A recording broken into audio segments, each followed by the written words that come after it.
2003년 겨울, 얼음이 갈라지는 날카로운 소리가 쉴 새 없이 메아리 쳤다. 거친 삼날이 빙하 표면을 찍을 때마다 파편이 흩날렸고 차가운 바람은 그 작은 움직임조차 삼켜버리듯 휘몰아쳤다. 발굴팀은 두꺼운 장갑을 낀 채 조심스레 손끝의 감각을 더듬었다. 깊게 묻혀있던 무언가가 서서히 드러나고 있었고 그 안에 낡은 배낭 하나가 얼음과 흙에 뒤엉킨 채 박혀 있었다. 천이 이미 닳고 찢겨 있었지만 그 형태만큼은 분명히 배낭이었다. 삽과 곡괭이가 멈추고 누군가 장갑 낀 손으로 조심스럽게 그것을 끌어냈다. 순간 얼음 속에 오랫동안 잠들어 있던 곰팡이와 녹슨 쇠의 냄새가 섞여 퍼져나왔다. 배낭은 마치 주인을 기다렸다는 듯 묵직하게 자리하고 있었다. 지퍼를 여는 순간 안에서 작은 물건들이 흘러나왔다. 찢어진 옷조각, 가장자리만 남은 지도 파편, 녹슬어버린 나침반, 이름이 반쯤 지워진 학생증, 그리고 몇 개의 개인 소지품들. 세월이 그 흔적을 야만적으로 훼손했음에도 불구하고 물건 하나하나가 누군가의 삶을 말해주고 있었다. 하지만 모든 이의 시선을 사로잡은 것은 따로 있었다. 배낭 바닥에 눌리듯 들어있던 낡은 필름 통이었다.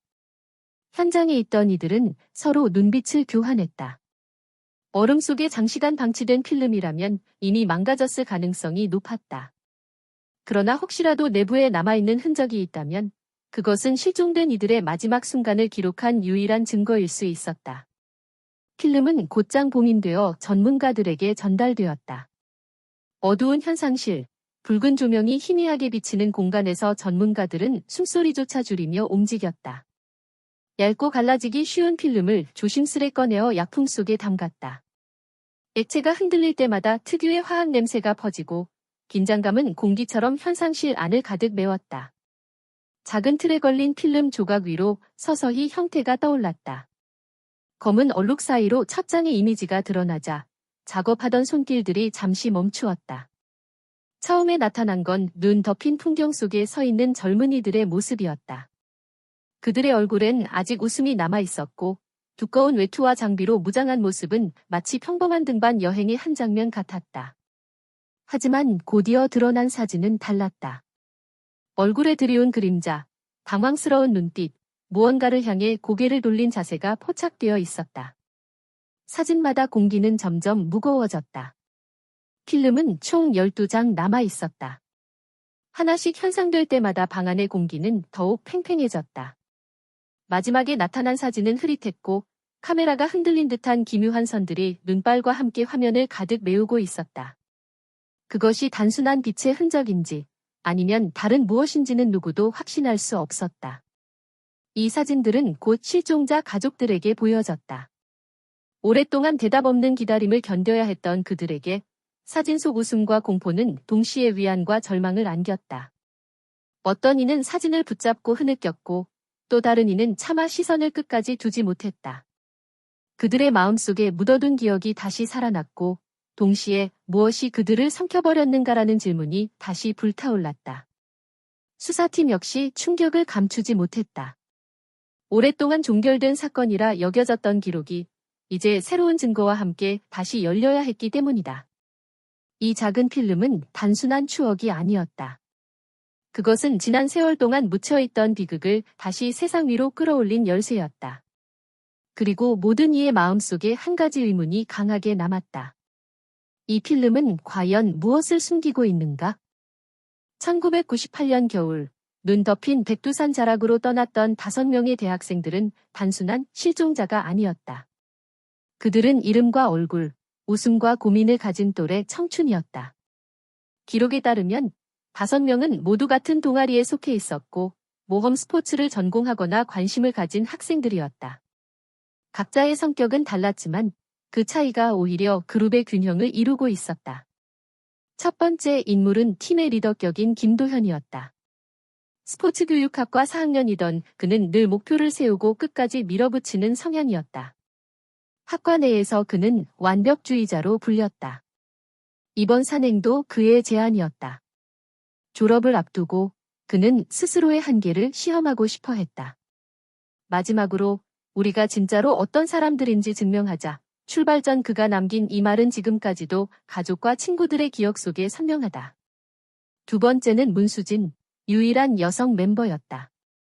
체육학부 3학년이자 그룹의 조율자 역할을 맡았다. 활달하고 사교적인 그녀는 갈등을 중재하며 분위기를 밝게 이끌었다. 하지만 속으로는 늘 불안감을 감추고 있었다. 어릴 적 사고로 남은 작은 흉터 때문에 그녀는 자기 몸에 대한 콤플렉스를 지니고 있었다.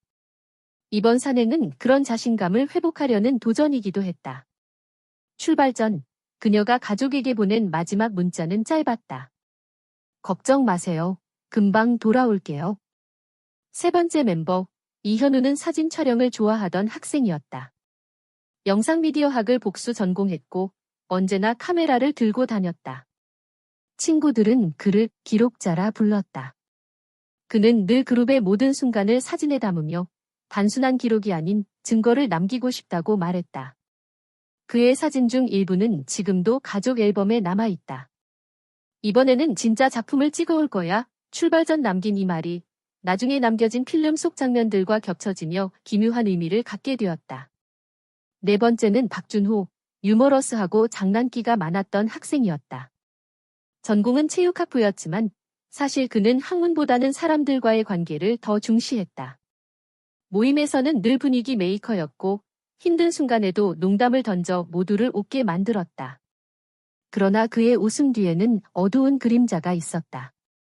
집안의 경제적 부담 때문에 늘 장학금과 아르바이트에 매달려야 했고 산행은 그에게 잠시라도 현실을 벗어나는 탈출구였다. 마지막으로 남긴 음성 메시지에는 짧은 농담이 담겨 있었다.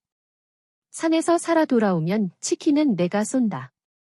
마지막 다섯 번째, 최민석은 가장 조용하고 내성적인 학생이었다. 산을 좋아한 아버지의 영향으로 어릴 적부터 등반에 익숙했고 체력적으로도 가장 안정적이었다. 하지만 그는 종종 내가 없는 듯한 사람이라는 자조를 하곤 했다. 친구들 사이에서도 큰 목소리를 내지 않았지만 위기 순간에는 놀라운 집중력을 발휘했다. 그의 일기장 마지막 페이지에는 단 한 줄만 적혀 있었다. 이번 산행에서 내 진짜 모습을 찾고 싶다. 그들이 함께 산행을 떠난 동기는 단순한 모험심만은 아니었다. 누군가는 자신을 증명하기 위해, 누군가는 콤플렉스를 극복하기 위해, 또 누군가는 현실을 잊기 위해 그 길을 택했다. 그리고 그 동기들이 서로 얽혀 5명의 발걸음을 백두산으로 이끌었다. 출발 직전 그들은 마지막으로 학교 근처 카페에 모였다. 녹음 파일 속 웃음소리가 아직 남아있다. 우리 돌아오면 이거 책으로 내자. 아니, 다큐멘터리로 만들자. 그 순간만큼은 아무도 위험을 예감하지 못했다. 그들의 얼굴은 미래를 향한 기대와 흥분으로 가득했다. 하지만 지금 남은 것은 사진 몇 장과 짧은 메시지들 뿐이다. 그리고 끝내 풀리지 않은 질문 하나. 그들 각자가 지녔던 약점이나 비밀은 어쩌면 이번 사건과 어떤 연결고리를 만들었던 건 아닐까? 그들의 마지막 여행은 충동적인 모험이 아니었다. 5명은 출발 전 치밀하게 계획서를 작성했다. 문서 속에는 등반 루트, 고도 프로필, 일별 일정표, 장비 목록까지 꼼꼼히 적혀 있었다. 지도에는 색깔펜으로 경로가 표시되어 있었고 붉은 선은 정상까지 이어졌다. 첫날은 해발 1500m까지 오르며 캠프 설치, 둘째 날은 2000m 능선을 따라 이동, 셋째 날은 폭설 전 도착을 목표로 하는 일정이었다. 그들은 안전 최우선을 명시했지만 계획 속 문구와 실제 장비 사이에는 미묘한 어긋남이 존재했다. 장비 목록에는 예비 텐트와 위성 통신 장비가 기재되어 있었으나 출발 당일 사진에는 그런 장비가 보이지 않았다. 대신 간단한 단거리 무전기와 작은 손전 등 몇 개가 전부였다. 혹독한 환경을 고려할 때 이 정도 준비는 턱없이 부족했다. 또 하나의 기록, 기상 예보 캡처 화면은 당시를 보여준다. 기상청은 비교적 안정적인 날씨를 예보했지만 지역 산악협회가 발송한 사설 보고서에는 간헐적 강풍이 경고로 표시되어 있었다. 학생들은 공식 자료를 신뢰했고 사설 보고서를 크게 고려하지 않았다. 이 사소한 선택이 비극을 부른 건 아닐까? 루트 프로필 역시 흥미로운 단서를 남겼다. 정상으로 가는 코스 중 하나는 빙설 협곡을 지나야 했다. 협곡은 여름철에도 균열이 생기는 곳이었고 겨울엔 눈이 덮여 위험을 감추곤 했다. 과거 수색 기록을 살펴보면 10년 전에도 비슷한 사고가 있었다. 3명의 등산객이 협곡을 건너다 실종되었고 시신은 봄이 되어서야 발견됐다. 당시 조사 보고서에는 해빙기 이전 수색 불가라는 문구가 남아있다. 그러나 학생들의 계획서에는 이런 위험 구간에 대한 대비책이 거의 없었다. 오직 체력 분배에 주의라는 짧은 메모뿐이었다. 일정표에 또 다른 단서도 있다. 3일차에 예정된 하산 루트는 명확히 표기되지 않았다. 정상 도전 후 기상 상황에 따라 즉흥적으로 판단이라고만 적혀 있었다. 이 부분은 전문가들에게 큰 의문을 남겼다. 산악 등반에서 가장 위험한 순간은 오르막이 아니라 하산이라는 것이 정설인데 학생들은 하산 계획을 구체화하지 않았다. 이것은 그들의 경험 부족에서 비롯된 단순한 실수였을까? 아니면 그날 무언가 예상치 못한 상황이 발생했음을 암시하는 것일까? 출발지는 북쪽 기슭의 작은 마을이었다. 주민 증언에 따르면 그들은 출발 직전 마을 상점에서 건조 식량과 초콜릿, 그리고 추가 배터리를 샀다. 그러나 이상한 점은 그날 계산 기록에 고급 로프 1개가 포함되어 있었다는 사실이다. 원래 장비 목록에는 기재되지 않았던 물품이다. 이 즉흥적인 구매는 단순한 보안이었을까? 아니면 그들이 무언가 위험을 예상하고 있었음을 보여주는 단서일까? 조사팀은 계획서와 실제 경로 사이의 미묘한 차이를 비교했다. 공식 루트대로라면 학생들은 2일 차밤까지는 지정 캠프 지점에 도착해야 했다. 하지만 수색 기록에 남은 희미한 발자국은 전혀 다른 방향, 동쪽 능선으로 이어져 있었다. 그곳은 원래 경로보다 더 가파르고 지도상에도 위험 지역으로 표시된 곳이었다. 왜 그들은 루트를 바꾸었을까? 이 모든 자료들을 종합해보면 그들의 준비는 겉보기에 철저해 보였지만 세부적으로는 허점이 많았다. 예비 장비의 부재, 불확실한 하산 계획, 무시된 경고 보고서, 그리고 출발 직전의 즉흥적 구매까지. 작은 균열들이 하나둘 겹쳐져 결국 돌이킬 수 없는 결과로 이어진 듯 보인다. 그러나 여전히 풀리지 않는 질문이 남는다. 그날의 계획과 실제 행동 사이에는 과연 어떤 결정적 간극이 있었던가? 눈 속에서 발견된 필름의 첫 부분에는 그들의 여행 초반을 담은 사진들이 남아 있었다. 현상된 사진은 처음 보는 사람에게는 단순히 즐겁고 평온한 산행 기록처럼 보일 수도 있었다. 그러나 전문가들은 확대된 사진 속 디테일, 발자국의 배열, 메모에 적힌 짧은 문장들을 통해 평범함 속에 스며든 미세한 불안을 읽어냈다. 첫째 날 아침, 기념 촬영처럼 찍힌 단체 사진이 있다. 5명은 모두 웃고 있었고 눈 덮인 능선을 배경으로 팔을 벌려 포즈를 취했다. 그러나 한 사람의 바지 끝단이 젖어 있었고 신발의 왼쪽 끈이 풀려 있었다. 또 다른 한 명은 웃고 있었지만 입술 끝이 어딘가 굳어 보였다. 전문가들은 이것을 단순한 피로의 신호인지 아니면 이미 작은 갈등이 내면에 싹튼 증거인지 해석하려 했다. 둘째, 장에는 캠프 설치 장면이 담겨 있었다. 텐트는 눈 위에 급히 세워져 있었고 바람을 막기 위한 방풍벽은 제대로 쌓이지 않았다. 메모에는 시간이 부족했다라는 짧은 글이 남아 있었다. 일정대로라면 해가 지기 전에 캠프를 안정적으로 세워야 했지만 사진 속 그림자는 이미 길게 늘어져 있었다. 늦어진 이유는 무엇이었을까? 혹시 경로 선택에서 의견 충돌이 있었던 것은 아닐까? 발자국 기록도 흥미롭다. 수색대가 촬영한 사진 속 눈이 발자국은 처음엔 일정하게 나란히 이어져 있었지만 중반부로 갈수록 간격이 들쭉날쭉해졌다. 특히 한 사람의 발자국은 무게가 실린 듯 깊게 찍혀 있었다. 이는 누군가 이미 첫날부터 체력적으로 지쳐 있었음을 시사한다. 하지만 동료들은 그 사실을 기록하지 않았다.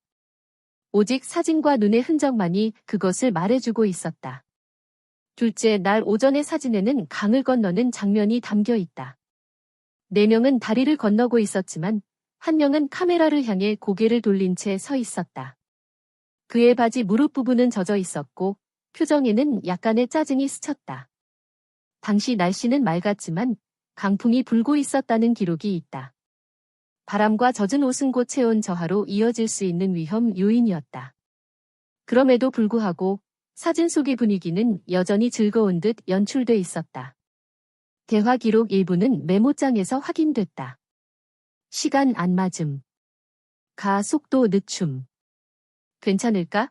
짧은 문장이었지만 이미 동료들 사이에서 보이지 않는 긴장이 생기고 있었음을 보여준다. 또 다른 기록에는 다른 길 제안이 있었으나 다수결로 무시라고 적혀 있었다. 루트 선택에서 의견 충돌이 있었음을 알 수 있는 대목이다. 결국 그들의 민주적 결정 방식은 갈등을 봉합하는 대신 불안의 씨앗을 남겼다. 둘째 날 저녁 사진에서는 5명이 모닥불 주위에 둘러앉아 있다. 겉보기엔 평화롭지만 자세히 들여다보면 차이가 드러난다. 두 사람은 활짝 웃고 있었으나 한 사람은 시선을 피한 채 바닥만 바라보고 있었다. 또 다른 한 명은 두꺼운 장갑을 벗어 손을 불에 너무 가까이 댔고 그 손등에는 붉은 자국이 보였다. 사소한 불편, 작은 실수, 말하지 못한 긴장감들이 그들의 표정과 몸짓 속에 고스란히 남아 있었다. 수사팀은 이 사진들을 분석하며 묻는다. 표정 속 작은 굳음, 장비의 마모, 젖은 옷자락, 메모에 적힌 짧은 불만. 이 모든 것들은 단순한 여행의 흔적이었을까? 아니면 다가올 위기의 전조였을까? 관객에게 남는 질문은 단순하다. 그 평온해 보이는 장면들 속에 이미 위기의 씨앗이 심겨 있었던 것은 아닐까? 바람의 변화는 미묘하게 시작되었다. 기상 로그에는 오후 3시경 바람이 시속 20km에서 40km로 치솟았다는 기록이 남아있다. 같은 시각, 메모장에 남겨진 글권은 단 3마디였다. 바람 심상치 않음. 그 뒤의 상황은 필름 속 흐릿한 사진들이 이어준다. 렌즈에 얼음 결정이 맺혀 있었고 사진은 흔들려 있었다. 그럼에도 불구하고 몇 가지 디테일은 남아 있었다. 텐트의 방수포가 바람에 휘날리는 모습, 누군가 눈 속에 몸을 낮추고 있는 실루엣, 그리고 프레임 한쪽에 길게 찢어진 천 조각이 걸려 있었다. 법과학 분석팀은 그것이 텐트 일부였음을 확인했다. 폭풍이 텐트를 찢어버린 흔적이었다. 폭풍이 몰아치자 그들은 선택의 기로에 서게 되었다. 피난처를 찾아 아래로 내려갈 것인가, 아니면 그대로 버티며 날씨가 잠잠해지길 기다릴 것인가. 메모 기록에는 논의의 흔적이 있다. 이동, 위험, 여기서 버티자. 짧고 급한 글씨체는 당시의 공포와 긴박함을 드러냈다. 그러나 같은 페이지 구석에는 또 다른 문장이 있다. 내려가자고 주장. 서로 다른 의견, 그리고 그 의견이 만들어낸 균열. 흐릿한 사진 한 장은 그 순간의 일부를 보여준다. 한 명이 눈 위에서 몸을 기울인 채 미끄러지는 듯한 장면이 포착되어 있었다. 얼굴은 식별할 수 없었지만 다급히 손을 뻗는 모습은 분명했다. 수사팀은 그 장면을 분석하며 그것이 단순한 발자국 흔들림인지 실제 추락 직전의 모습인지 논쟁했다. 하지만 바로 뒤이어 발견된 증거가 그 장면을 뒷받침했다. 눈 속에서 발견된 장비, 금속 카라비너가 부러져 있었다. 전문가들은 강한 충격이 아니면 부러지기 힘든 재질이라고 결론지었다. 또 하나의 단서는 뜯긴 장갑이었다. 바람에 의한 손상이라기에는 섬유가 비정상적으로 찢겨 있었고 거칠게 긁힌 흔적이 남아 있었다. 법과학 분석에 따르면 이는 바위나 얼음 표면을 움켜쥘 때 발생할 수 있는 손상 형태였다.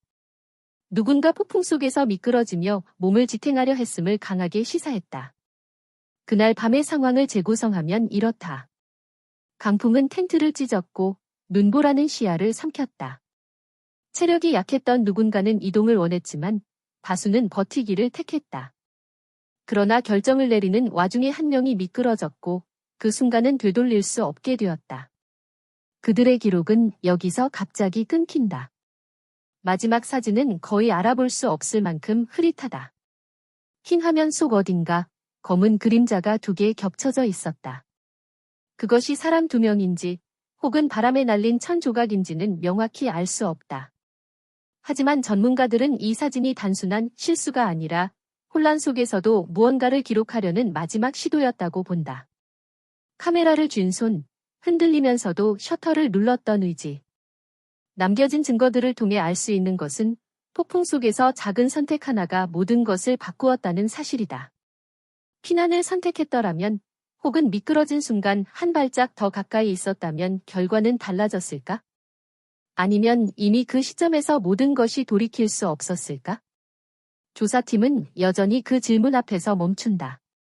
그 폭풍 속 어떤 결정 하나가 모든 것을 바꿔버린 것일까? 연락이 끊긴 것은 출발 4일 차 오후였다. 원래 일정대로라면 학생들은 그날 저녁 무렵 첫 번째 하산 지점에 도착해 마을과 연락을 취했어야 했다. 그러나 아무런 소식도 오지 않았다.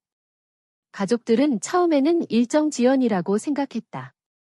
그러나 다음날 오전 약속된 시각이 지나도 연락이 오지 않자 불안은 공포로 변했다. 첫 번째 신고는 학교 지도교수에 의해 접수되었다. 교수는 학생 5명이 예정 시간까지 복구하지 않았다는 내용으로 경찰에 연락했다. 초기 신고서에는 연락 두절 약 18시간이라는 기록이 남아있다. 그러나 산악 구조 경험이 있던 지역 경찰은 즉각적인 출동을 망설였다. 겨울산에서는 통신장애가 흔하기 때문이었다. 이 지연이 치명적인 차이를 만들었을까? 수색이 공식적으로 시작된 것은 연락 두절 이틀째 아침이었다. 경찰은 현장에 구조팀 12명을 투입했으며 수색 지침에는 예정 루트를 중심으로 탐색, 조기 귀환 가능성 검토라고 적혀 있었다. 이는 초기 대응이 실종보다는 지연으로 인식되었음을 보여준다. 그러나 수색 첫날 발견된 물증은 상황이 단순 지연이 아님을 암시했다. 눈 위에서 발견된 것은 버려진 음식 포장지, 그리고 금이 간 휴대용 조리기였다.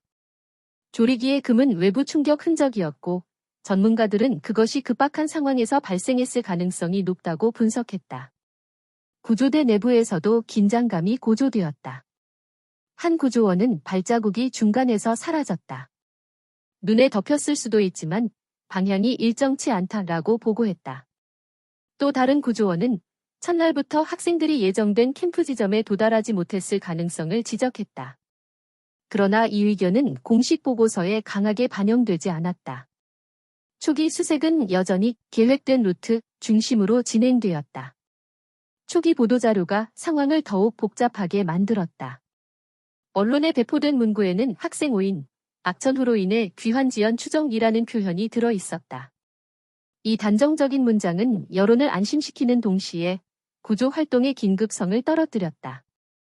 가족들은 단순 지연으로 보기엔 너무 시간이 지났다라며 항의했지만 그 목소리는 언론 초반 보도에 묻혀버렸다. 여론은 빠르게 갈라졌다. 일부는 무모한 도전의 결과라며 학생들의 준비 부족을 비난했고 또 다른 일부는 학교와 당국의 늑장 대응을 문제 삼았다. 이 엇갈린 반응은 구조 방향에도 영향을 주었다. 경찰은 비난을 피하기 위해 공개적으로 광범위 수색을 선언했지만 실제 현장에서는 여전히 제한된 인원과 장비만 투입되었다. 수색 둘째 날 저녁, 구조대는 또 다른 단서를 발견했다. 눈 속에 반쯤 묻힌 작은 배낭이었다. 안에는 젖은 옷가지와 찢어진 필기장이 들어 있었다. 필기장에는 단 한 줄, 알아보기 힘든 글씨가 남아 있었다. 여기서 기다려야. 이 문장은 미완성 상태로 끝나 있었다. 구조대원들은 이것이 마지막 흔적일 수 있다는 직감을 받았다. 그러나 현장은 이미 폭설로 덮여가고 있었고 수색 범위는 점점 더 넓어져만 갔다. 조사팀은 훗날 이 시기에 대응을 두고 수없이 분석했다. 신고 시점에서 즉시 수색이 시작되었다면 아직 폭풍이 거세지기 전 학생들을 발견할 가능성은 있었을까? 아니면 이미 그 시점에서 사건은 돌이킬 수 없는 국면에 들어선 것이었을까?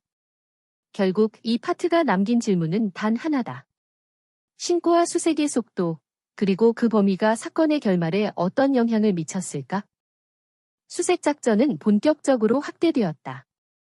경찰은 헬기를 동원해 산 능선과 협곡을 상공에서 훑었다.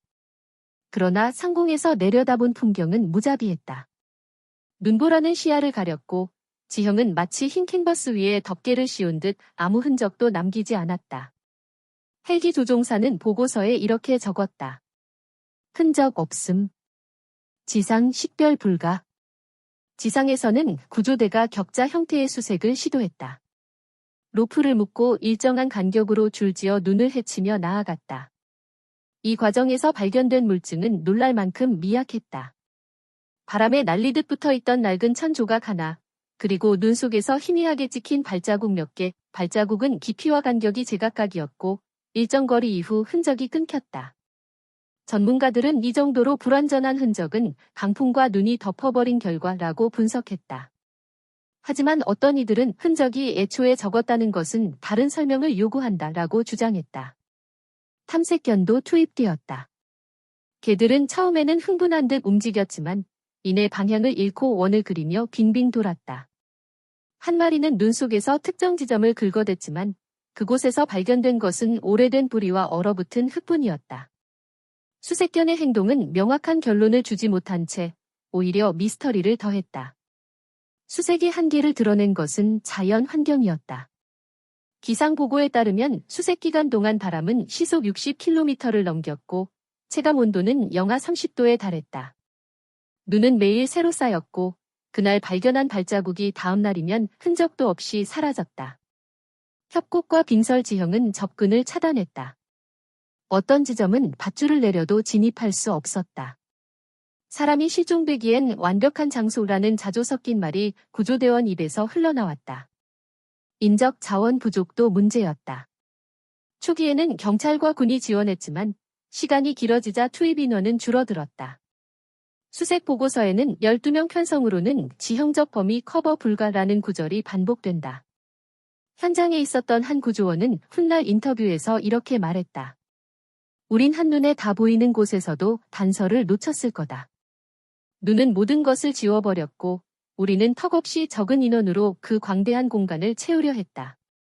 그럼에도 불구하고 수색 과정에서 나온 소수의 단서들은 의미심장했다. 천 조각은 실종자 중 한 명이 소지했던 제 기대 안감과 동일한 섬유로 확인되었다. 발자국은 5명의 것이 아니라 4명이 이동한 흔적과 하나가 따로 떨어져 있던 흔적으로 해석되었다. 이는 그룹 내에서 이탈자가 있었음을 암시했다. 그러나 시신이나 주요 장비, 침낭, 조리도구, 카메라, 지도는 전혀 발견되지 않았다. 마치 그들이 통째로 증발해버린 듯 흔적이 없었다. 이 결정적 부재는 수색의 가장 큰 수수께끼였다. 사고라면 최소한 일부 장비나 시신이 발견되어야 했다. 그러나 산은 아무것도 내놓지 않았다. 수색 때는 모든 가능성을 고려해야 했다. 조난 후 하산 중 추가 사고로 흔적이 유실되었을 수도 있고 혹은 예상치 못한 경로로 벗어나 전혀 다른 지점에 있을 수도 있었다. 하지만 아무것도 발견되지 않았다는 사실 자체가 또 다른 설명을 강제했다. 일부 전문가들은 혹시 애초에 그들이 산을 벗어나 다른 경로로 이동했을 가능성을 제기했다. 또 다른 쪽에서는 눈사태나 빙하 균열 속에 통째로 삼켜졌다고 보았다. 그러나 어느 쪽도 확정적 증거를 제시하지 못했다. 결국 수색 기록은 발견과 부재, 존재와 공백의 대비로 가득 차게 되었다. 소량의 물증이 남아있음을 증명했지만 동시에 그 물증은 5사람의 전체 이야기를 설명하기엔 턱없이 부족했다. 이 파트가 남긴 질문은 단순하면서도 무겁다. 흔적이 거의 남지 않았다는 사실 자체가 우리에게 어떤 설명을 강제하는가? 실종 사건에서 가장 기이한 점은 바로 없음이었다. 시신도, 장비도, 뚜렷한 흔적도 남지 않았다는 사실. 통상적인 수색에서 기대되는 물증이 발견되지 않았다는 것은 단순한 부재가 아니라 오히려 강력한 증거로 읽힌다. 흔히 탐정학에서는 이를 부재의 증거학이라 부른다. 무엇이 있어야 할 자리에 아무것도 없는 상황, 그것이야말로 때때로 가장 큰 단서를 제공한다. 우선 자연적 요인을 고려해 볼 수 있다. 빙하 이동은 강력한 소거 장치다. 계절마다 미세하게 움직이는 빙하는 그 위의 모든 것을 삼켜버린다. 몇 주 만에 발자국이 지워지고 몇 달 만에 천막이나 장비가 매몰된다. 시간이 흐르면 그 안에 갇힌 모든 것은 빙하의 심장부로 밀려들어가 버린다. 토양 침식 또한 중요하다. 급경사의 지형에서 눈이 녹아 흐르면서 토사를 끌고 내려간다면 표면에 있던 흔적은 흔적도 없이 쓸려간다.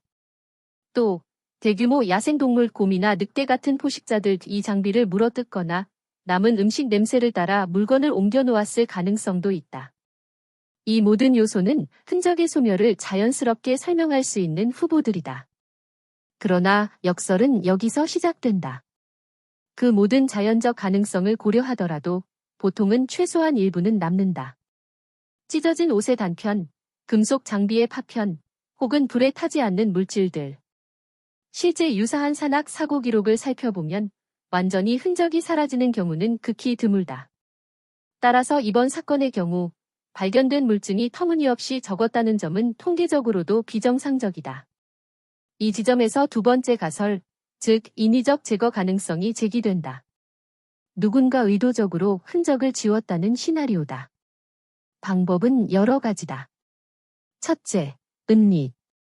시신과 장비를 눈 깊숙한 곳이나 빙하 틈에 감추어 버린다면 수색대의 접근은 사실상 불가능하다. 둘째, 이동. 사고 후 제3자가 물건을 옮겨 다른 장소에 버렸을 경우 원래의 현장은 공백만 남는다. 셋째, 소각.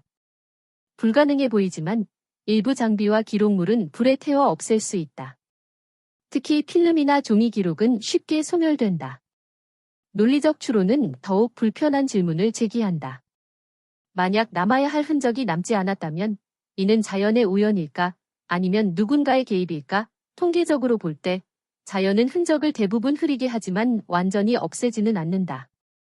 반면 인위적 개입은 특정 흔적을 선택적으로 제거할 수 있다. 그렇다면 이 사건의 없음은 단순한 자연의 장난이라기보다는 누군가의 의도일 가능성을 암시한다. 이 부분에서 주목할 점은 시간의 간극이다.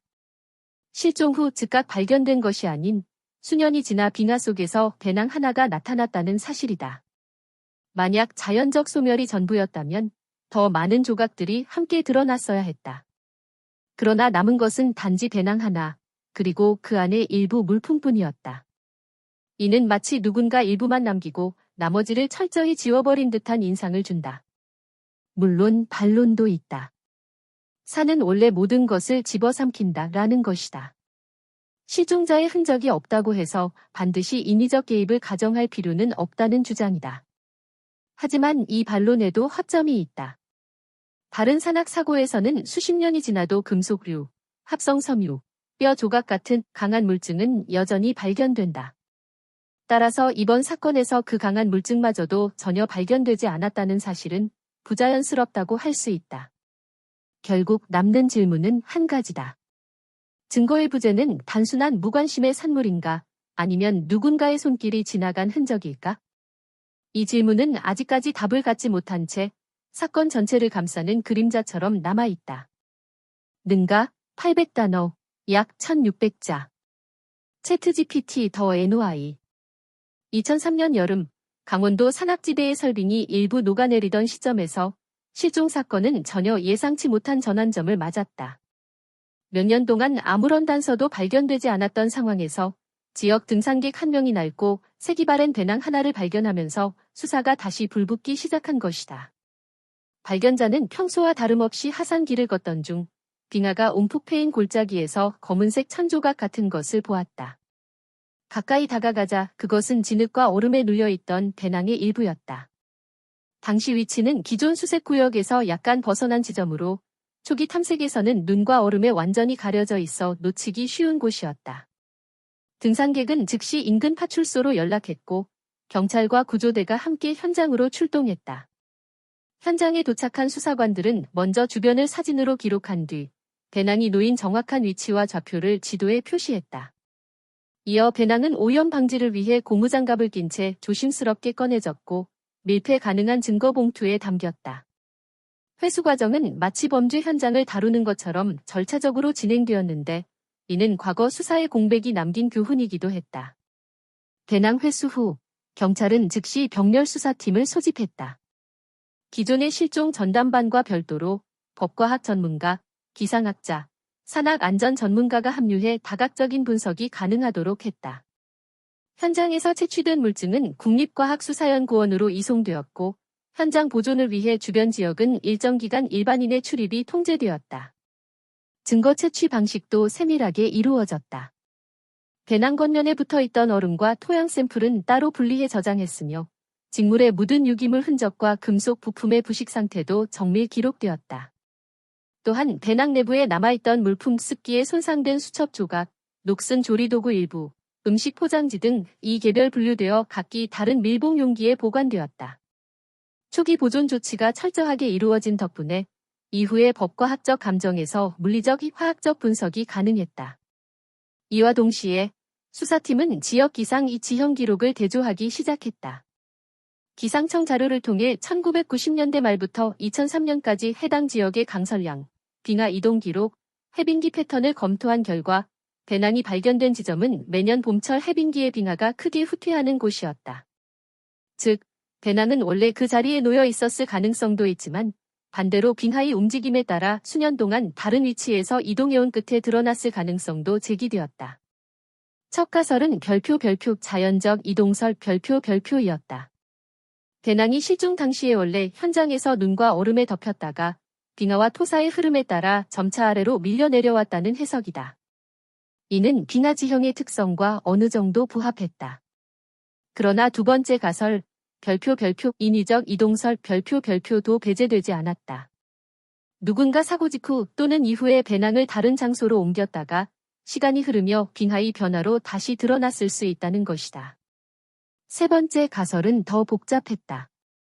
배낭은 애초에 실종 현장의 일부가 아니었으며 의도적으로 배치된 흔적일 수 있다는 해석이다. 즉, 진짜 사건의 핵심은 다른 곳에 있고 이 배낭은 단지 수사 방향을 흐리거나 특정 서사를 강화하기 위해 남겨진 것일 수 있다는 것이다.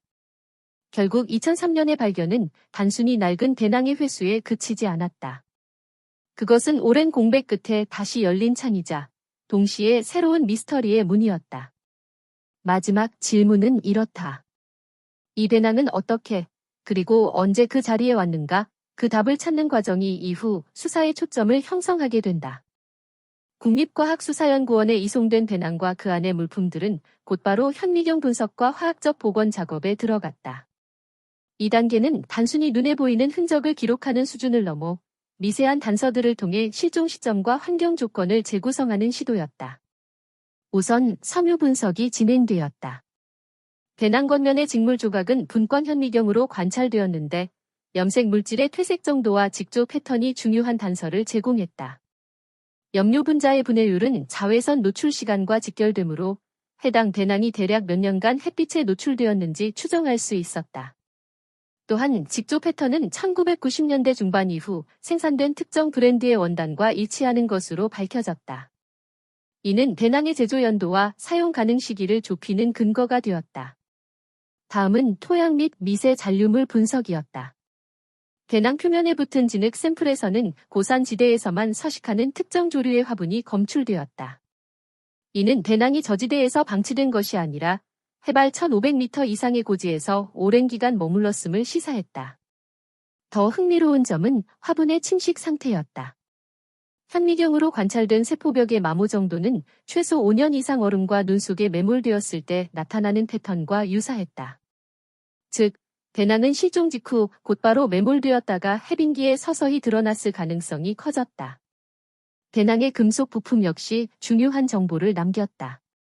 지퍼와 버클의 산화 상태가 그것이다. 지퍼의 황화 구리 산화막 두께를 측정한 결과 일반적인 산악기후 조건에서 약 7에서 10년간 노출된 금속에서 나타나는 수준과 거의 일치했다. 이는 실종 시점과 배낭의 노출 시점 사이의 시간 간극을 가늠하게 해주었다.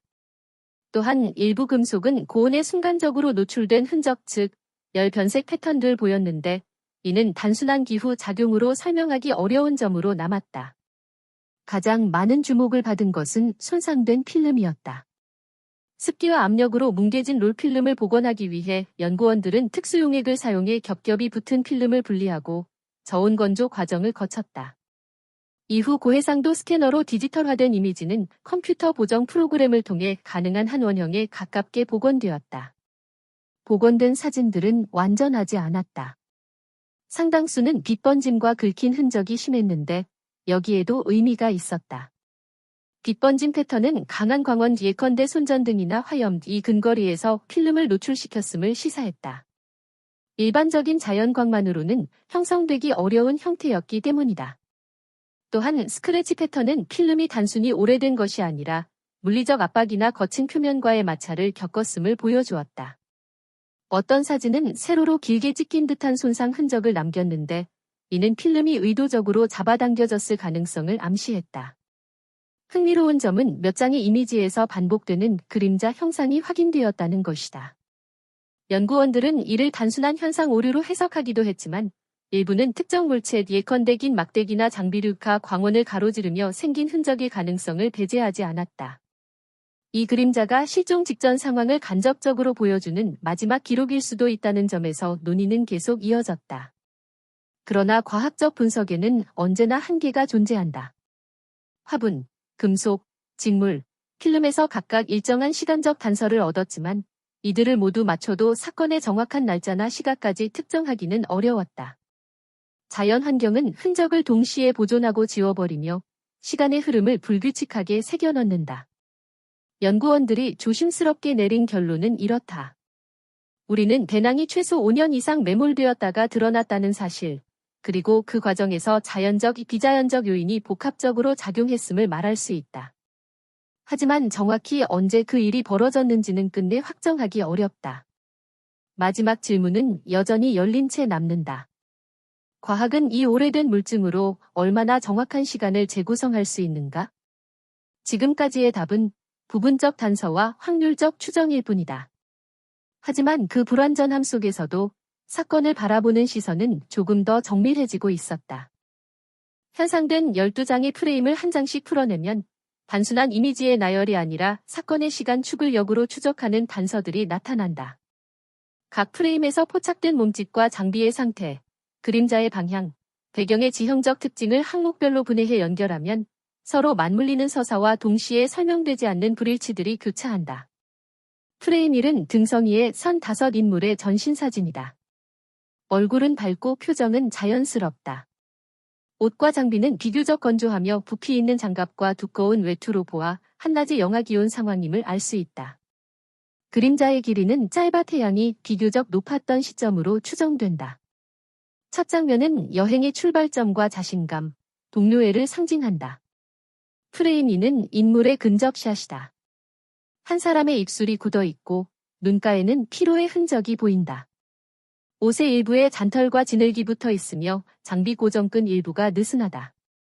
이는 이미 활동 중 장비 점검이 필요한 순간이 있었음을 시사한다. 프레임 3은 텐트를 세우는 장면을 담고 있다. 텐트의 말뚝은 완전히 박히지 못했고 방풍용 로프의 일부가 임시로 묶여 있다. 텐트 주위에 눈은 발로 성긴 흔적이 많아 급히 설치했음을 보여준다. 주변 지형은 바람이 통과하기 쉬운 능선부로 그 선택이 위험성을 내포했음을 암시한다. 프레임 4는 얕은 계곡을 건너는 장면이다. 바지 무릎과 신발이 젖어 있고 발자국은 깊게 찍혀 있다. 물에 젖은 옷은 체온 저하의 위험을 높이며 신발의 상태로 보아 장거리 이동 후 피로 누적을 짐작하게 한다. 프레임 5에는 누군가가 메모를 쓰는 장면이 포착되어 있다. 글자는 급히 긁어쓴 듯 불규칙하고 잉크 번짐이 있어 추운 환경에서 손떨림이 있었음을 보여준다.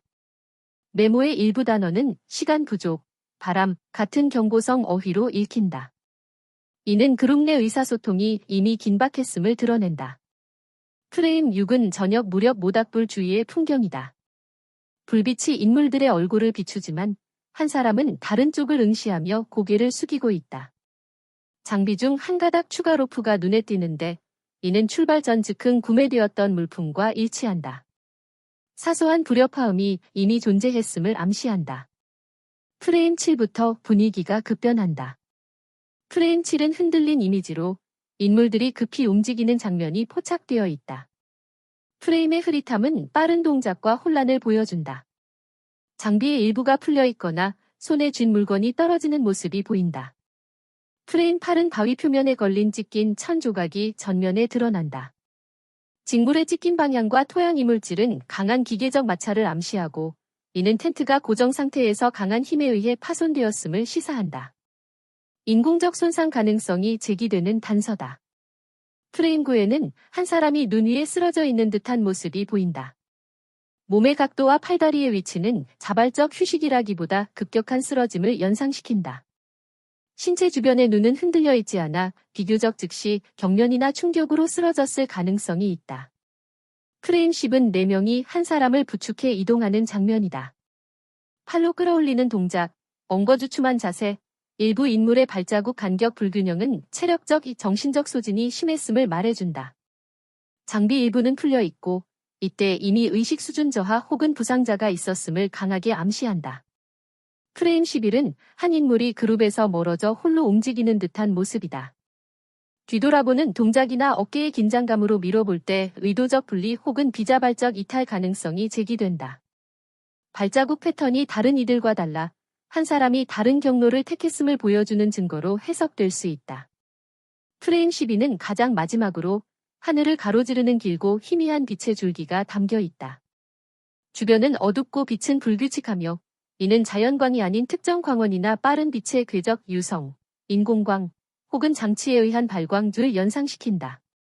동시에 사진의 노이즈와 얼룩은 그 순간의 극심한 환경 혼란을 반영한다.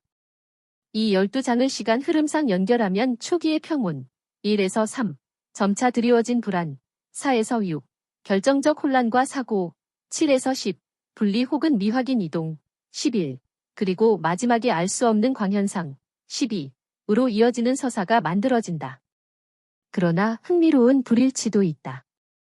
그림자의 방향이 일부 프레임에서 서로 맞지 않으며 옷의 젖음 정도와 그림자 길이가 시간 흐름상 논리적으로 완벽히 연결되지 않는 장면들이 존재한다. 이는 사진들이 반드시 시간 순서대로 찍혔는지 혹은 서로 다른 순간이나 각도에서 재배치된 것인지에 대한 의문을 남긴다.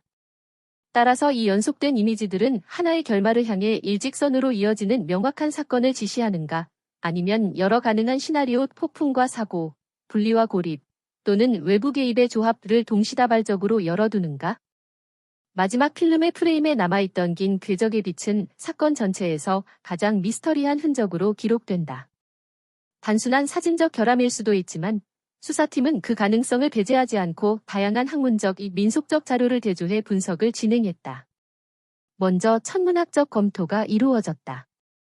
2003년 필름이 복원되자 연구자들은 사건이 벌어졌던 5년 전 해당 날짜와 시간대의 천문 기록을 거슬러 조사했다.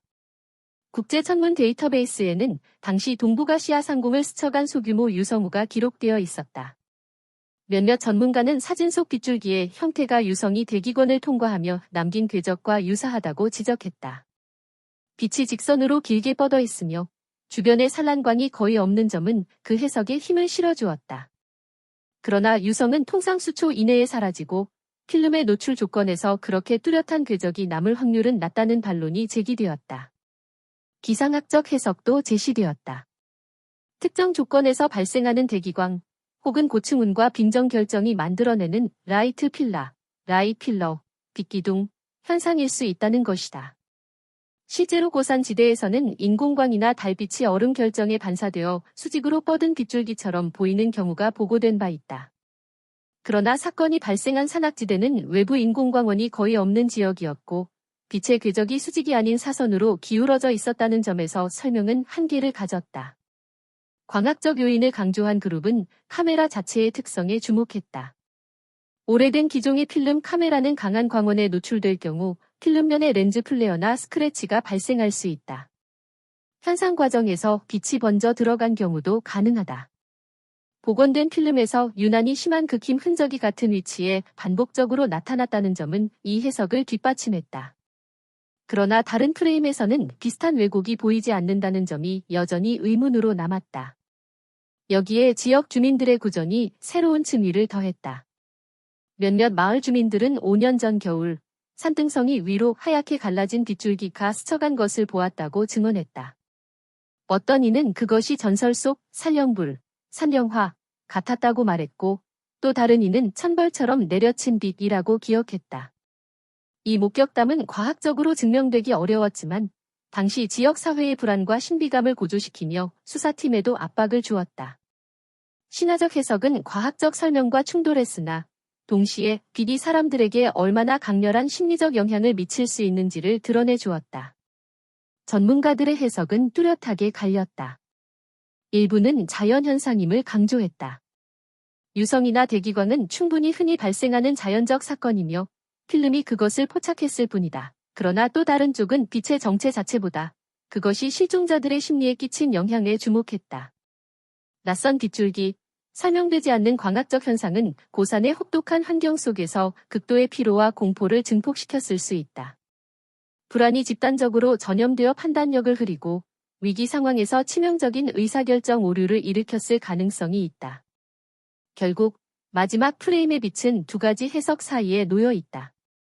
하나는 과학적 설명으로 충분히 이해 가능한 자연현상이라는 견해, 다른 하나는 단순한 배경현상이 아니라 실종자들의 공포와 혼란을 촉발한 사건의 직접적 원인일 수 있다는 주장이다.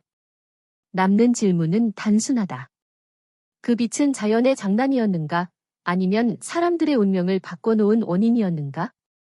답은 여전히 빛 속에 가려진 채로 남아있다. 실종된 5명의 마지막 행적을 해석할 때 전문가들이 가장 주목한 부분은 자연환경 못지않게 인간 내부의 역학이었다. 혹독한 산악 환경에서의 생존은 단순히 체력과 장비의 문제가 아니라 집단이 어떻게 의사결정을 하고 위기를 감당하는지와 직결된다. 우선 리더십 구조가 눈에 띄었다. 그룹에는 명목상 대장 역할을 맡은 인물이 있었지만 실제 현장에서의 의사결정은 종종 분산적으로 이루어졌다.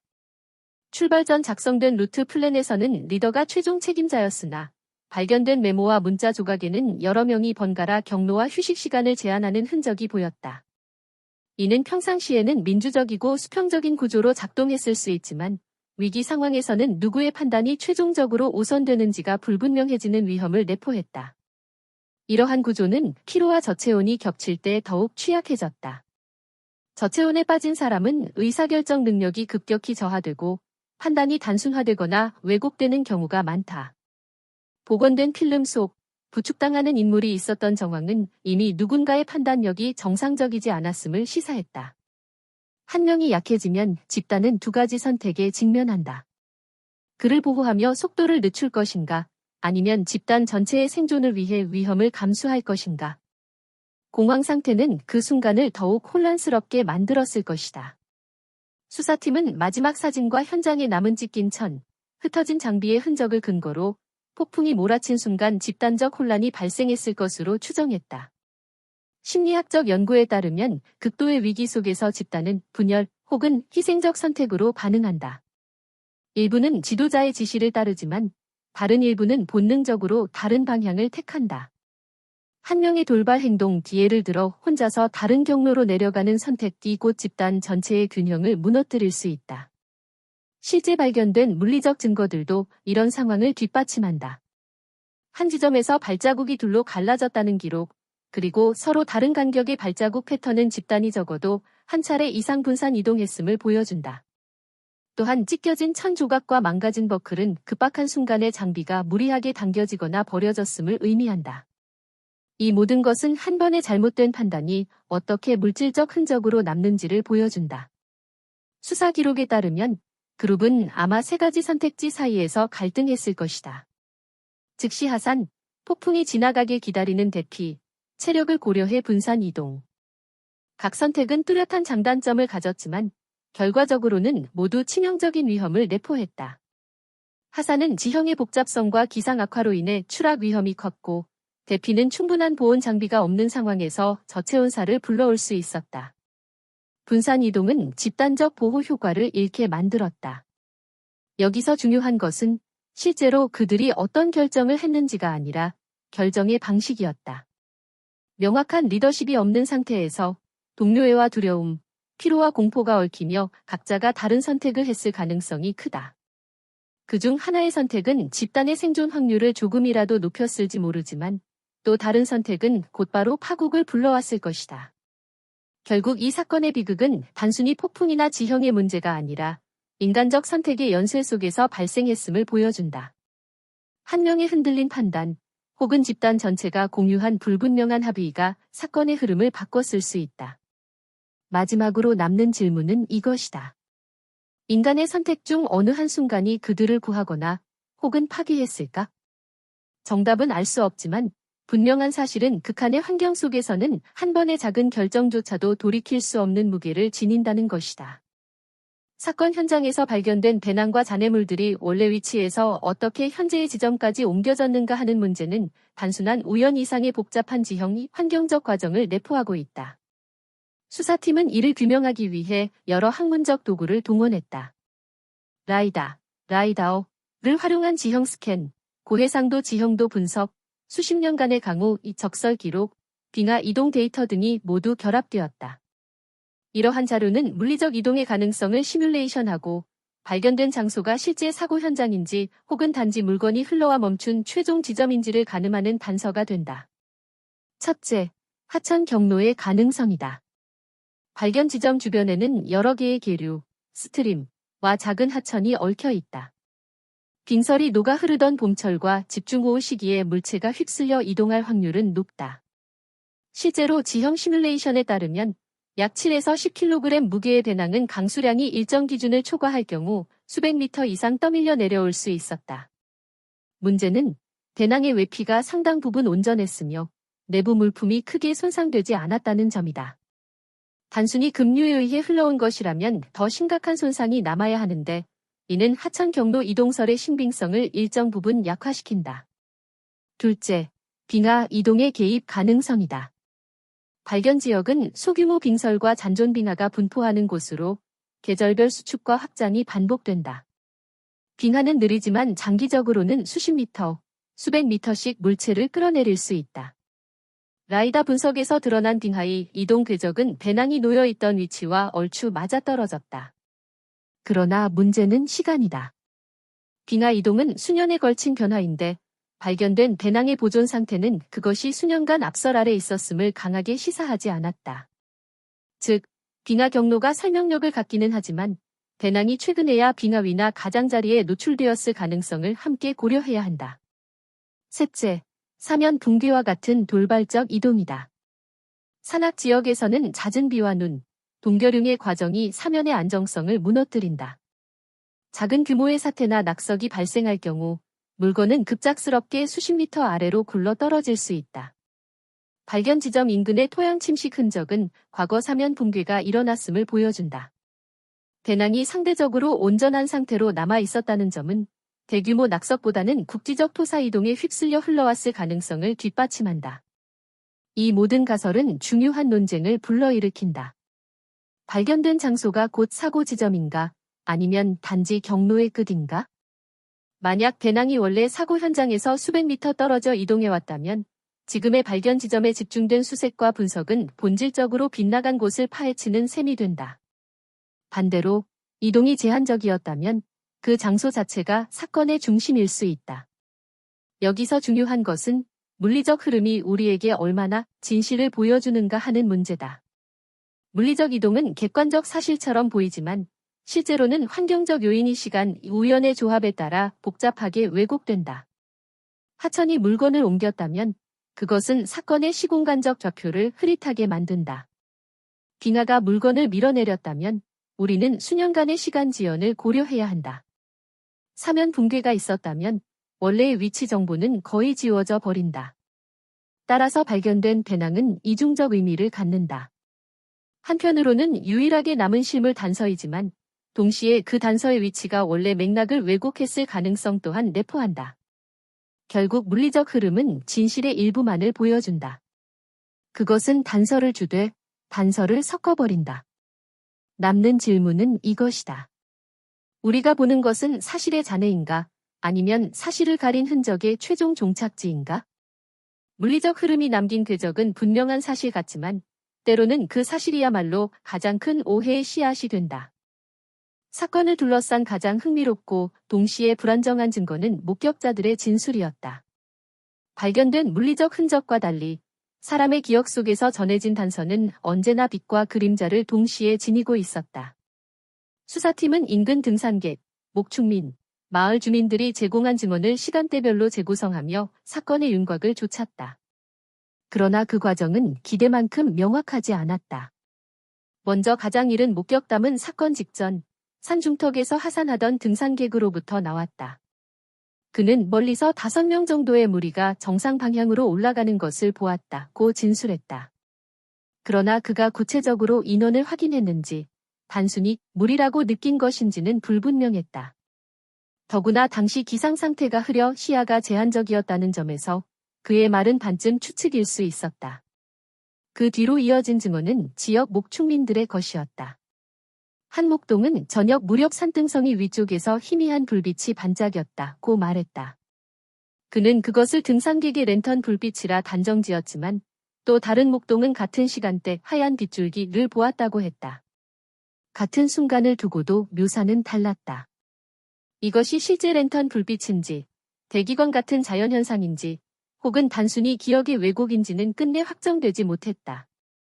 며칠 후 마을 주민들의 이야기도 기록되었다. 어떤 이는 폭풍이 몰아치던 날밤, 산에서 사람들의 고함 소리 같은 것이 메아리 쳤다고 회상했다.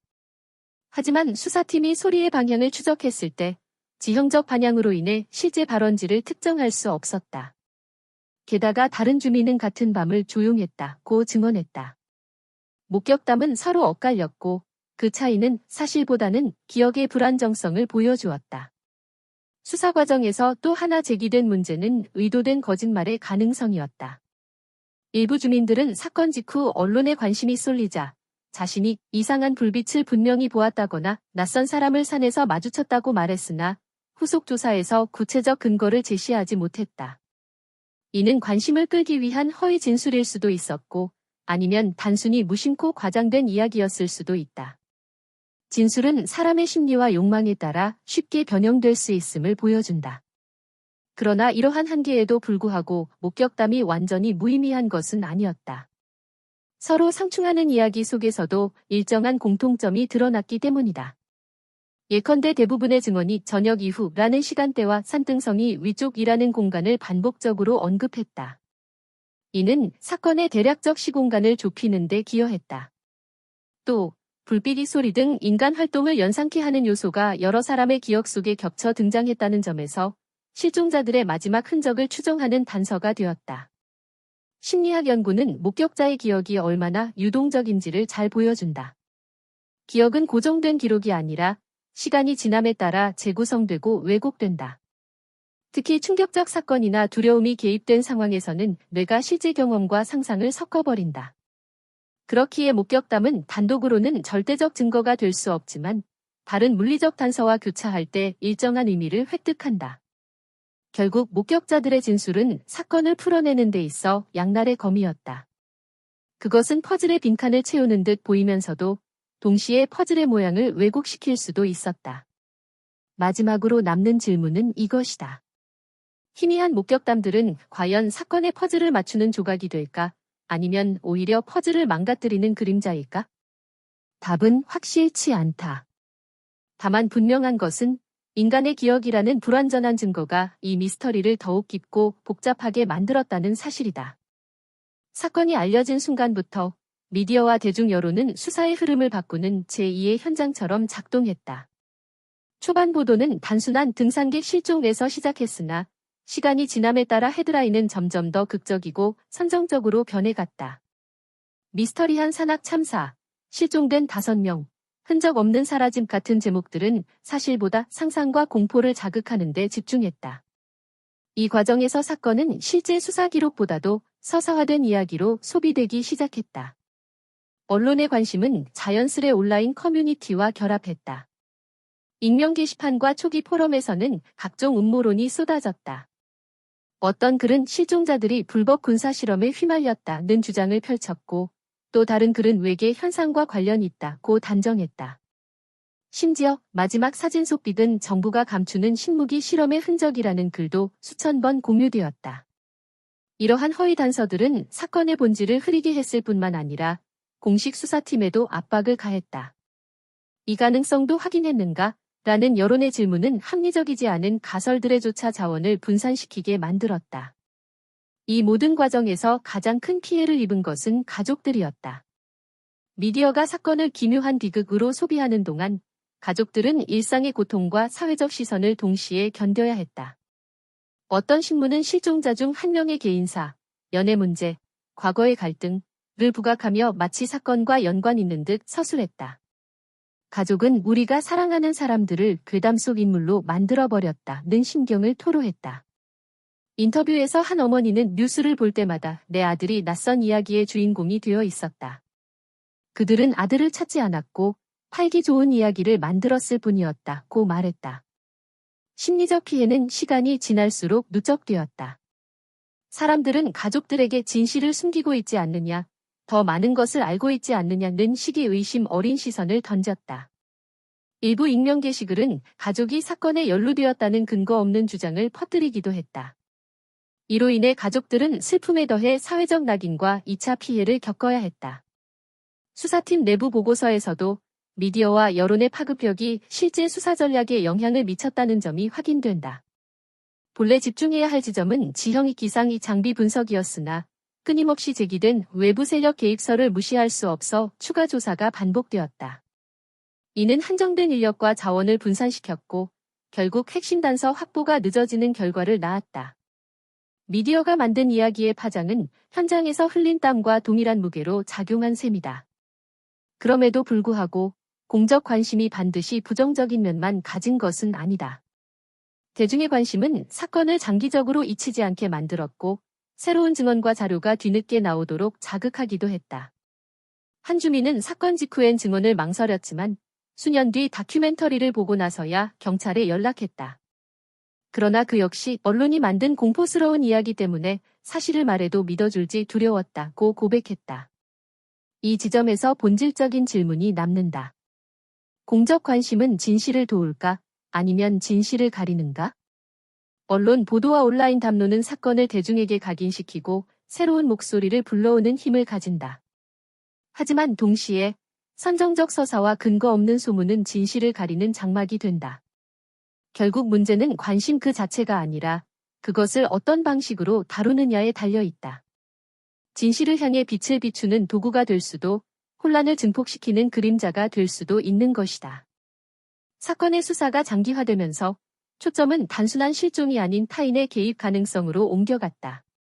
당시 조사 기록에는 몇몇 의심받은 인물들이 등장한다. 그 중에는 불법 채집자, 전과자, 그리고 지역에서 문제인물로 지목된 몇몇 외지인들이 포함되어 있었다. 이들의 흔적과 진술, 그리고 물리적 증거가 어떻게 사건과 교차했는지를 재검토하는 것은 여전히 중요한 과제다. 첫 번째 범주로는 불법 채집자들이 있었다. 산악지역은 희귀약초와 동물 자원이 풍부해 계절마다 외지인들이 몰래 들어와 채집 활동을 벌였다. 실제로 실종 직전의 주말, 국립공원 단속 기록에는 2명의 불법 채집자가 현장에서 적발된 사례가 남아 있었다. 그들은 해당 구역과는 무관하다고 진술했지만 GPS 추적 장치가 없었던 당시 이들의 이동 경로는 완전히 검증되지 못했다. 수사팀은 그들이 실종자들과 마주쳤을 가능성을 배제할 수 없다고 기록했다. 두 번째는 지역 경찰이 주목한 전과자였다. 그는 과거 인근 마을에서 폭력 사건으로 처벌받은 이력이 있었고 사건 무렵 다시 산속 오두막 근처에서 목격되었다는 주민의 신고가 있었다. 조사 당시 그의 옷과 소지품에서 특이한 흔적은 발견되지 않았으나 그의 알리바이는 모호했다. 그는 혼자 사냥을 나갔다고 주장했지만 이를 입증할 목격자는 없었다. 결국 수사팀은 증거 불충분으로 그를 배제했지만 기록상 그의 이름은 끝내 지워지지 않았다. 세 번째로는 외부 인물의 그림자였다. 일부 등산객들은 사건 무렵 낯선 군복 차림의 남성들을 봤다고 증언했다. 이는 곧 군사활동 혹은 비밀 훈련설로 비화했지만 군 당국은 해당 지역에서 어떠한 훈련도 진행하지 않았다고 공식 부인했다. 그럼에도 불구하고 수사팀은 군복이나 위장복을 착용한 불법 사냥꾼의 가능성을 염두에 두었다. 그러나 실제 흔적은 확보되지 못했고 이는 결국 미궁으로 남았다. 여기서 중요한 것은 물증과 의심자들을 연결하거나 배제하는 방식이다. 발견된 배낭, 옷 조각, 미세 잔류물에서는 제3자의 DNA가 검출되지 않았다. 하지만 사건이 수년 뒤 재조명되었을 때 법과학 기술의 발전으로 미량의 금속 성분과 섬유 패턴이 추가로 분석되었다. 이 결과는 특정 인물을 지목하기에는 한계가 있었으나 당시 수사의 미비함을 역설적으로 드러냈다. 실패한 부분도 많았다. 디지털 흔적 추적은 사실상 시도조차 충분히 되지 않았다. 실종자들의 마지막 휴대전화 신호는 산입구 근처에서 끊겼고 그 이후 기지국 기록은 없었다. 수사팀은 기기 자체가 꺼졌다고 보았지만 만약 누군가 의도적으로 전원을 차단하거나 기기를 폐기했다면 이는 중요한 단서가 될 수 있었다. 또한 사건 당시 산악지대에는 CCTV 사각지대가 넓게 퍼져 있었다. 입구 근처 CCTV는 기록을 남겼지만 이후 내부 동선은 전혀 추적할 수 없었다. 이 공백은 누군가의 개입 여부를 확인할 기회를 영원히 놓치게 만들었다. 결국 남는 질문은 하나다. 누군가 고의로 증거를 조작하거나 은닉했는가? 배낭의 위치, 물품의 보존 상태, 그리고 사라진 흔적들은 자연적 요인만으로 설명하기에는 모순이 많다. 의심받던 사람들의 그림자는 완전히 지워지지 않았고 수사 기록의 빈틈은 여전히 인위적 개입을 가정하게 만든다. 사건은 단순히 자연재해와 실종으로 치부되기엔 너무 많은 의문을 남겼다. 의심받던 사람들은 법적으로 배제되었지만 그들의 흔적과 미비한 수사 과정은 질문을 남겼다. 만약 누군가 증거를 고의로 움직이고 일부를 감춘 것이 사실이라면 우리는 진실의 한 조각이 아니라 철저히 조작된 퍼즐만을 보고 있는 것은 아닐까? 사건은 결국 장기 미제 사건으로 분류되었다. 경찰 기록 속에서 종결이 아니라 보류라는 낙인이 찍혔고 공식 수사팀은 인력과 예산의 한계 속에 철수했다. 보고서 마지막 장에는 단 한 줄이 남았다. 증거 부족으로 추가 결론 불가. 그러나 그 문장은 결론이라기보다는 풀 수 없는 질문들을 봉인해둔 것과 같았다. 가족들의 삶은 사건 이후 완전히 바뀌었다. 부모들은 오랫동안 집 전화를 놓지 못했고 혹시라도 돌아올지 모른다는 희망에 현관 불빛을 켜둔 채 잠들곤 했다. 형제자매들은 성장 과정 내내 실종된 누군가의 동생, 형제라는 꼬리표를 달고 살아야 했다. 어떤 이는 기억을 붙잡기 위해 앨범과 기록을 정리했고 또 다른 이는 차라리 있는 것이 살아가는 길이라 믿었다. 그들의 삶은 각기 달랐지만 모두에게 공통된 것은 결코 완전히 끝나지 않는 시간이었다. 발견된 증거들은 단순한 물리적 흔적을 넘어 윤리적, 사회적 함의를 남겼다.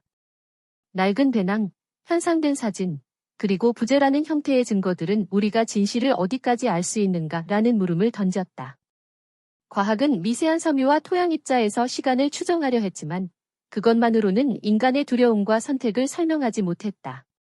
언론과 사회는 사건을 이야기로 소비했지만 그 이야기들은 가족들에게는 2차 상처로 남았다. 증거가 완전한 진실을 제공하지 못할 때 그 공백은 누군가의 고통으로 채워졌다. 그럼에도 인간은 회복의 방식을 찾아내려는 존재였다. 가족과 지역 공동체는 매년 작은 추모제를 열었다. 산 입구에는 실종자들의 이름을 새긴 작은 표지석이 세워졌다. 이는 단지 사라진 사람들을 기리는 의식이 아니라 우리는 잊지 않는다는 선언이기도 했다.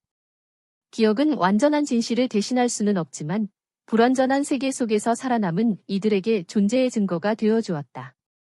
또한 법적 절차 역시 사회적 치유의 일부였다. 장기 미제 사건은 특별법에 따라 정기적으로 재검토되었고 새로운 과학적 기술이 등장할 때마다 자료는 다시 분석되었다. 비록 결정적 돌파구는 없었지만 이 과정은 공동체와 가족들에게 최소한 국가와 사회가 그들을 잊지 않았다는 신호였다. 그것은 답을 주지 못했지만 무관심 속에서 방치되는 것과는 분명히 달랐다. 남은 것은 결국 기억과 질문이었다. 사진 속 빛은 여전히 정체를 알 수 없고 목격자들의 증언은 서로를 반박하며 흐려졌다. 폭풍 속에서 어떤 결정이 모든 것을 바꾸었는지도 명확히 밝혀지지 않았다. 그러나 이 불확실성이야말로 사건의 본질일지도 모른다. 우리는 늘 모든 진실을 알 수 없고 증거가 말하지 않는 부분을 상상과 해석으로 메워야 하기 때문이다. 이제 이야기는 끝에 다다른 듯 보이지만 사실 끝나지 않았다. 남은 증거는 여전히 무언가를 속삭이고 풀리지 않는 질문들은 우리에게 숙제를 남긴다. 그리고 마지막에 남는 물음은 단 하나다. 우리는 어떤 증거를 믿어야 하며 증거가 답하지 못한 질문들에 대해 무엇을 감당해야 하는가?